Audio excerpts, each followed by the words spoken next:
Oke, assalamualaikum warahmatullahi wabarakatuh. Halo Sobat Visip, kembali lagi bersama saya Randi Rizky Kurniawan dalam wawancara eksklusif bersama tamu yang sangat luar biasa sekali hari ini dari Satgas PPKS Umrah. Nah, Satgas PPKS ini kepanjangannya Satuan Tugas Penanganan dan Pencegahan Kekerasan Seksual di Universitas. Nah, dan sekarang kita bersama Satgas PPKS Umrah. Saya sampai lupa kepanjangannya, padahal saya kemarin yang jadi ini ya, panselnya. Oke, dengan pertama kita kenalan dulu dengan Bang Niko. Iya. Bang Niko apa, Bang? Saya Nikodemus Niko, Oke, Bang Niko. Ketua Satgas PPKS Umrah. Oke, dan Ibu Ayu. Saya Ayu Efrita Dewi, wakil atau sekretaris? Wakil ketua. Wakil ketua. Lupa Bu ya? Iya. Oke, sekarang selain di Satgas PPKS juga aktif sebagai dosen ya Bu ya? Dosen di mana Ibu? Kalau saya sendiri prodi ilmu hukum. Oke, prodi ilmu hukum. Dan saya di sosiologi. Di sosiologi, oke. Saya tahu dosen saya masalahnya. Oke, baik. Hari ini kita pengen nanya-nanya sedikit, sekitar 15 pertanyaan lah Bu ya. Dikit ya. Mengenai tentang Satgas PPKS yang ada di universitas kita ini gitu. Nah, ini terbentuknya kemarin tanggal 5 September 2022. Benar Bu? Iya, benar. Nah, itu setelah melalui proses panjang. Sangat Ya, 3 bulan ya menjelang wawancara dan akhirnya terbentuk dan terpilih 7 Satgas. Oh, saya lupa terus Ibu ya. Jadi kami itu ada unsur dosen 2 orang, kemudian unsur teknik 2 orang, teknik satu. Satu. Orang, dan satu lagi itu adalah operator PPKS. Operator PPKS. Dan Mahasiswa. 4 orang. 4 mahasiswa. Oke, kita mulai dari pertanyaan yang paling mudah dulu, Bapak Ibu. Gimana sih pengalaman wawancara kemarin? Nah, kemarin kan diwawancara ya, menjelang menjadi Satgas PPKS itu kan mendaftar dulu, habis itu boleh diceritain nggak gitu? Pak Niko dulu lah. Gimana Ya. ceritanya kok bisa jadi Satgas? Kalau pengalaman awalnya kami tertarik untuk mengikuti seleksi Satgas PPKS, Ya. itu kan karena melihat banyak kasus kekerasan seksual di lingkungan kampus yang dipendam gitu ya. Kita berangkat dari situ dulu. Kemudian Kayak gunung es gitu ya? Jadi ketertarikannya di situ. Gimana caranya kalau di lingkungan umrah kita ini bebas dari kekerasan seksual. Oke. Kemudian adalah pembukaan di Satgas PPKS. Iya. Kemudian mendaftar, ada rekomendasi pimpinan Iya. dari dekan gitu ya. Dan persyaratan lainnya itu banyak gitu. Yap. Kemudian lolos administrasi gitu ya Bu Ayu. Lolos administrasi, kami itu di seleksi kembali. Iya. Ada wawancara, kemudian ada tes uji kompetensi gitu Oke. ya. Itu ada 1000 peserta ya, Bang?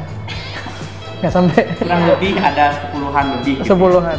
Oh iya. Dari iya. semua unsur. Jadi ada unsur dosen, Teknik. dan mahasiswa. Iya. Oke, Ibu gimana Bu? Pengalaman wawancara Bu? Kebetulan waktu itu kan saya juga yang wawancara ya, cuman saya nggak berani. Saya wawancara mahasiswa aja waktu itu. Dosen saya nggak berani. Saya kan kebetulan memang di prodi hukum itu roadmap penelitian saya itu adalah gender.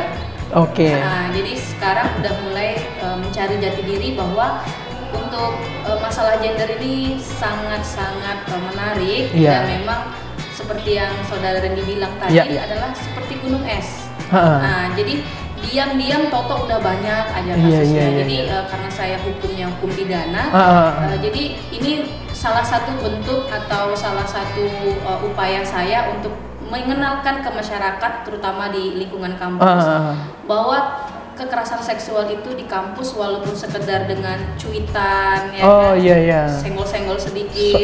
Sexual harassment, sexual kan, abuse.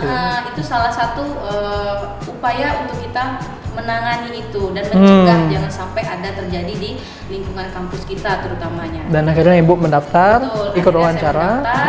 Terus disuruh buat esai ya Pak Niko ya, buat esai, terus kemudian lulus administratif, kemudian kita dikasih waktu 2 minggu, baru kita wawancara. Dan vibesnya itu waktu pas wawancara itu kayak saya di wawancara seminar kali Bu ya? Sidang disertasi lah kayak. Sidang ya Bu ya? Enggak seminar lagi ya? Padahal belum pernah Iya. S3 kan. Tapi kayak orang ya di sidang macam inilah, macam kita kuliah gitu kan. Ada dokter di sana, terus kemudian ada mahasiswa yang tidak tahu apa-apa, Bu. Mahasiswa, ada training di sana. Jadi kan kita harus menyampaikan apa yang kita ketahui tentang Satgas, terus kemudian kekerasan. Tapi pas lagi wawancara dosen itu kebanyakan kan saya juga ikut dulu ya. Saya diam aja udah dosen. Enggak usah. Karena deg-degan juga sih. Iya. Kami pun deg-degan. Oke. Baik, sekarang udah ada ini, Bu. Sekretariatnya di mana ya kalau Satgas sekarang? Belum Di mana, ada ya, Pak? Kami itu sebetulnya sekretariat udah ada, cuman tidak word gitu ya. Karena kami menginginkan sekretariat yang memang ruang aman untuk korban gitu ya. Dan privasi. Ini masih nomaden gitu atau gimana? Iya, benar. Itu bukan nomaden sih, tapi lebih tepatnya kita masih virtual sih. Oh, virtual. Oh, di ruang virtual. Masih via Zoom. Kalau rapat. Gitu. Sebenarnya ini lebih butuh yang privasi ya? Betul. Iya. Jadi kami sekarang keberadaannya memang sudah ada. Kalau misalkan ada pengaduan mahasiswa dan mahasiswi ataupun dosen tendik yang mungkin ada ingin mengadu gitu ya, ada pengalaman atau mengalami kekerasan seksual di lingkungan kampus Umbrah, itu disilakan untuk mengadu kepada kami. Walaupun kami belum ada secara fisik gitu. Jadi ruangan itu belum ada. Fisik orangnya ada, fisik kantornya belum ada. Kantornya belum ada. Iya. Nah, jadi bisa, kalau secara fisiknya malu halus. Iya benar. Jadi bisa melalui Instagram kita di Iya. Oh, udah ada Instagram @PPKS Satgas PPKS Umbrah ya. Iya, Satgas PPKS Umbrah. Boleh di follow nanti di Instagram. Bagus, itu perlu. Oke, pertanyaan selanjutnya. Jadi setelah semenjak dilantik, dibentuk ya, itu apa aja aktivitasnya, Bapak? Ini Pak Niko, Ibu sama Bu Ayu. Sosialisasi. Jadi setelah kami di SK-kan tanggal 5 September itu, kami sudah mulai melakukan penjaringan ya dengan beberapa fakultas ya Bu Ayu ya. Kita melakukan penjaringan dengan beberapa fakultas, melakukan komunikasi. Sama dengan pimpinan-pimpinan gitu ya. Dan itu belum semuanya sebetulnya. Jadi kami hanya sowan dulu dengan pimpinan gitu ya. Dengan Pak Rektor, dengan Pak Ware, dengan Bu Ware, Prodi. Gitu. Itu udah terjangkau semuanya? Sudah. Oh, sudah ya. Kami sudah melakukan pertemuan secara offline ya. Gercep ya, cepet ya. Karena kan Satgas PPKS ini kan memang adalah amanat dari Menteri Permendikbud kan tahun 2021. Terus kemudian juga undang-undang TPKS sudah terbentuk di bulan Maret 2022. Jadi kan payung hukumnya sekarang sudah ada gitu. Dengan payung hukum yang lengkap. Jadi semoga tidak ada yang namanya kekerasan. Gitu. Jadi inilah kami di sini mewakili dari instansi penegak hukum. Mewakili di lingkungan kampus. Siap. Nah, pertanyaan selanjutnya. Apa sih target yang akan atau ingin dicapai dari adanya Satgas PPKS dan strategi untuk mencapai target tersebut apa gitu? Nah, mungkin Pak Niko atau Bu Ayu. Pak Niko ya. Kalau target sendiri, kami sudah menargetkan untuk dalam waktu dekat ya. Program kami adalah sebetulnya ini amanah dari kementerian sendiri bahwa kementerian itu menginginkan semua mahasiswa baru 2022 harus mengikuti pelatihan modul PPKS ya Bu Ayu ya. Oh, ada modulnya ya? Oke. Jadi memang dari Kemendikbud sudah mengamanahkan itu. Jadi mahasiswa 2022 kita nanti akan mengerjakan atau melakukan sosialisasi modul PPKS di pada Indonesia. Ya. Nah, jadi dalam waktu dekat, mungkin minggu-minggu depan ya Bu Ayu, kita akan melakukan sosialisasi kepada anak mahasiswa 2022 untuk segera melakukan pembelajaran modul PPKS. Itu masuk ke kurikulum nanti atau gimana? Nah, kalau untuk sekarang belum masuk kurikulum. Belum. Karena ini masih sangat baru ya, kayak semacam testing testimoni ya. Testing untuk mahasiswa 2022.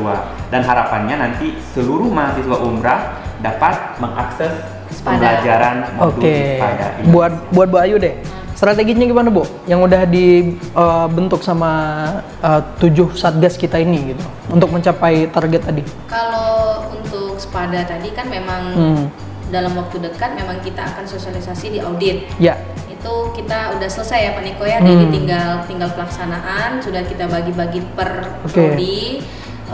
Karena kan memang target dari kementerian itu ada 200-an mahasiswa di Umrah ini wajib mengikuti pembelajaran di SPADA Indonesia gitu. Jadi pada hari itu kita ambil slot 3 hari gitu. Jadi setelah strategi ini kita akan membentuk lagi kinerja baru yang seperti sosialisasi per fakultas-fakultas. Kita akan buat kegiatan per fakultas, sosialisasikan, kita nih ada loh gitu. Jadi kalau kalian butuh bantuan, butuh pendampingan, kita siap. Gitu.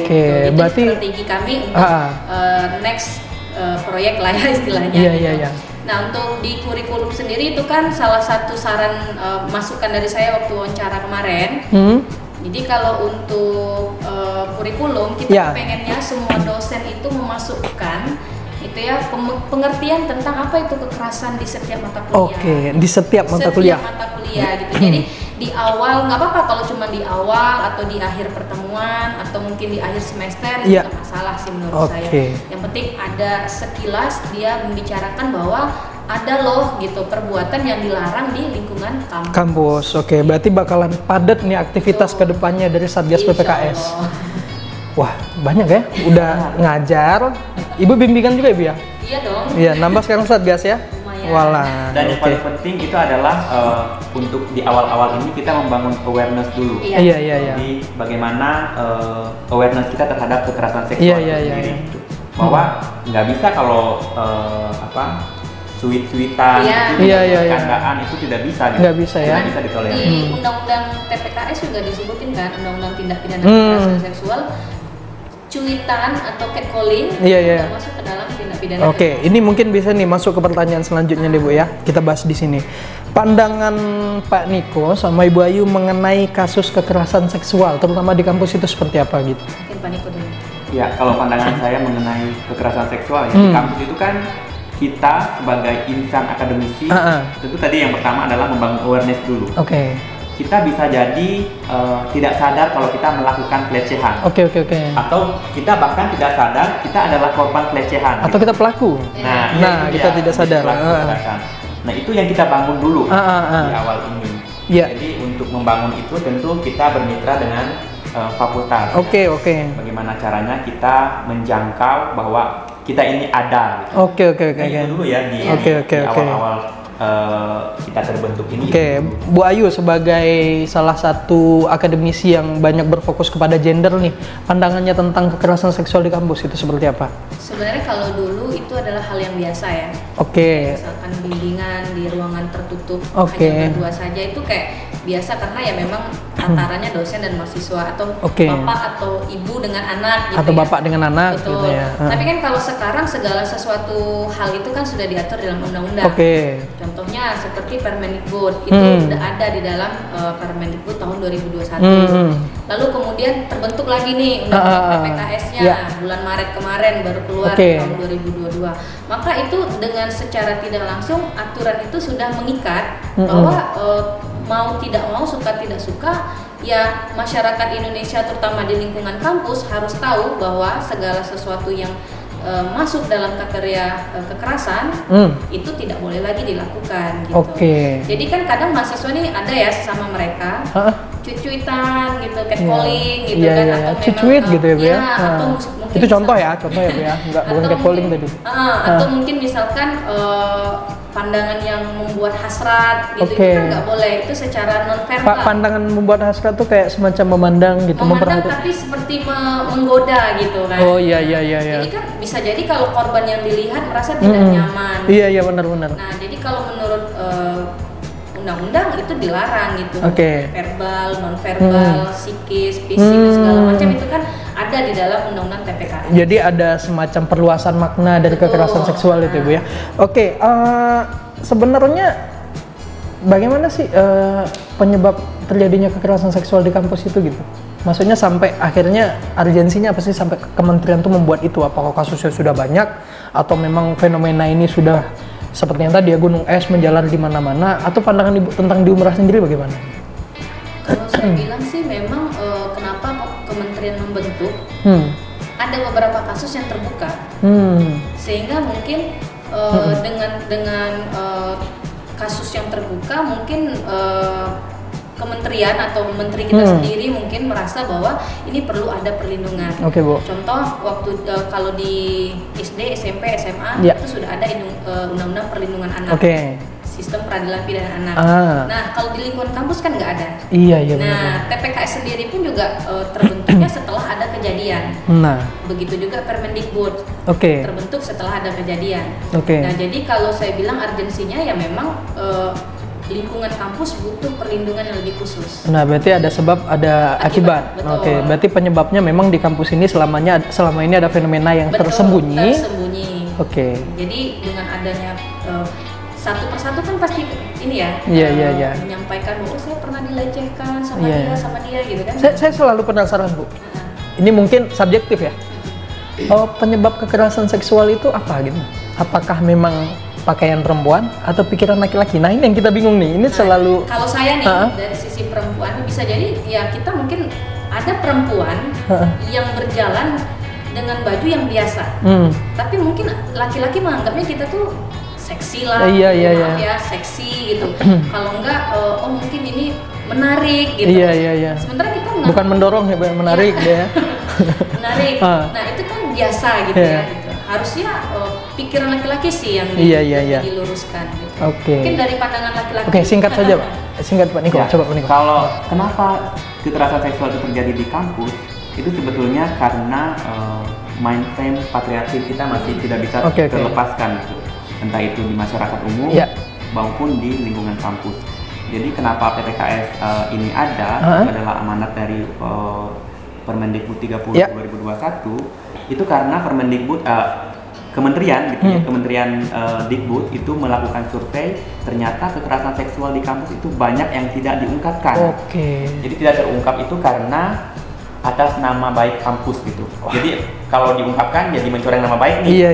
Jadi itu yang menjadi ternyata nama baik lebih tinggi daripada harga diri si korban ya. Betul. Ini permasalahannya Bu ya. Itu yang menjadi miris, semangat kita yang betul. Dan juga sangat miris ya. Gender. Gender. Siapapun kita kejar kalau ada pelaku. Termasuk siapapun ya. Siapapun. Petinggi sekalipun. Petinggi sekalipun. Baik. Apa sudah ada yang melapor? Untuk laporan belum ada ya? Belum? Iya. Belum ada karena memang ini kan sifatnya delik aduan. Nah, jadi mereka apabila dia merasa rugi atau dirugikan, dia boleh melapor. Jadi kami tidak bisa menindak. Kami tidak bisa menindak. Delik aduan ya Bu. Ya, kita sama-sama berharap semoga jangan terjadi, jangan sampai ada yang terjadi. Dan harapan kami juga misalkan ada yang menjadi korban, silahkan bersuara gitu. Kita akan menerima cerita, kita akan menerima aduan dan kita akan siap untuk melakukan pendampingan sampai pelaporan sampai pengadilan segala macam. Siap.